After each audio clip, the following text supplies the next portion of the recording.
உங்கள் உள்ளங்கையில் வடிவிலான ரேகை இருந்தால் என்ன அர்த்தம் அப்படிங்கிறத இந்த பதிவில் பார்க்கலாம். மனுஷன் என்னதான் சயின்ஸ் படி எத்தனையோ இதை கண்டுபிடிச்சிருந்தாலும் பல விஷயங்கள் மர்மமாக தான் இருக்குது.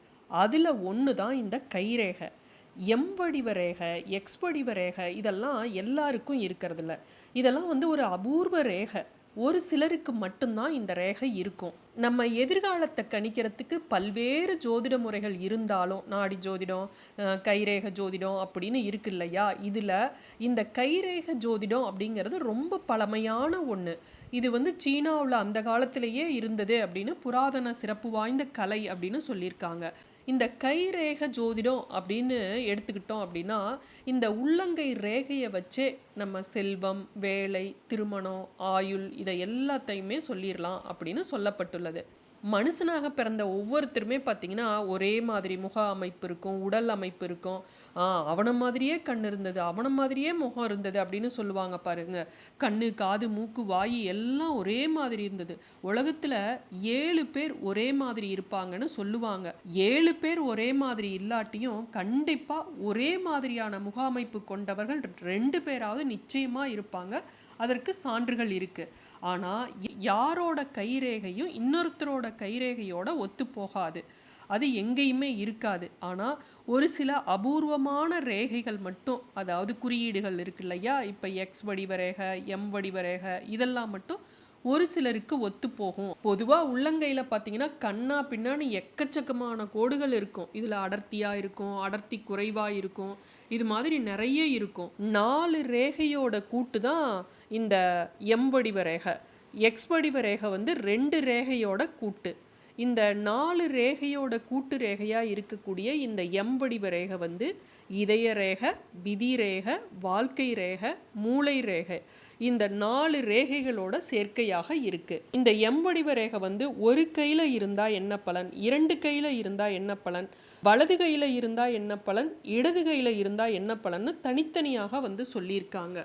இப்போ நம்ம அந்த பலன்களை நம்ம தெரிஞ்சுக்கலாம். யாருக்கு இந்த வடிவ ரேகை இருக்குது அப்படிங்கிறத கமெண்ட்டில் மறக்காமல் தெரியப்படுத்துங்க. சாதாரணமாக ஒருத்தருக்கு வடிவ ரேகை இருக்குது அப்படின்னாவே அவங்களுக்கு உள்ளுணர்வு திறன், அதாவது இன்ட்யூஷன்னு சொல்லுவாங்கள்ல, அது அதிகமாக இருக்கும் அப்படின்னு சொல்லுவாங்க. வீட்டை விட்டு கிளம்பும் போதே ஏதாவது ஒரு பொருளை நம்ம மறந்துட்டு போயிடுவோமோ அப்படின்னு நினப்பாங்க. அதே மாதிரி மறந்துடுவாங்க. அதனால் இதை அவங்க மூளை அவங்களுக்கு சொல்லிக்கிட்டே இருக்கும், நினைவுபடுத்திக்கிட்டே, இதை மறந்துடாத அப்படின்னு சொல்லிக்கிட்டே இருக்கும்.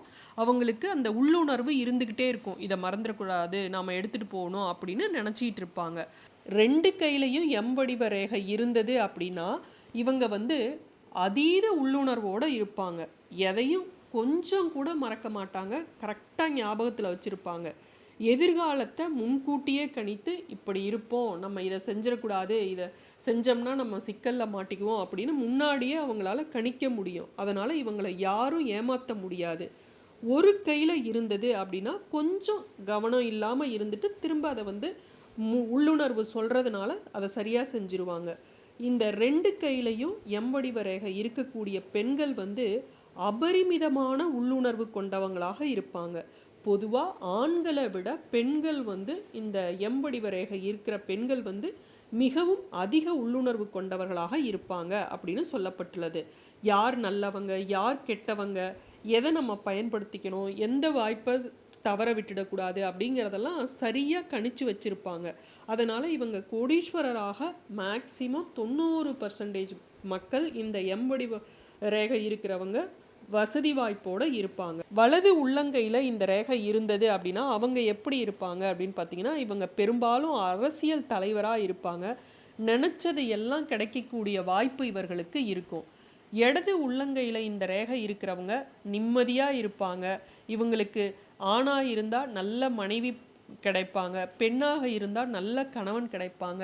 எல்லா வகையிலையும் இவங்க சிறப்பாக இருப்பாங்க. இயற்கையாகவே தலைமை வகிக்கும் குணாதிசயம் பெற்றிருப்பார்கள். மீண்டும் அடுத்த காணொளியில் சந்திப்போம். நன்றி, வணக்கம்.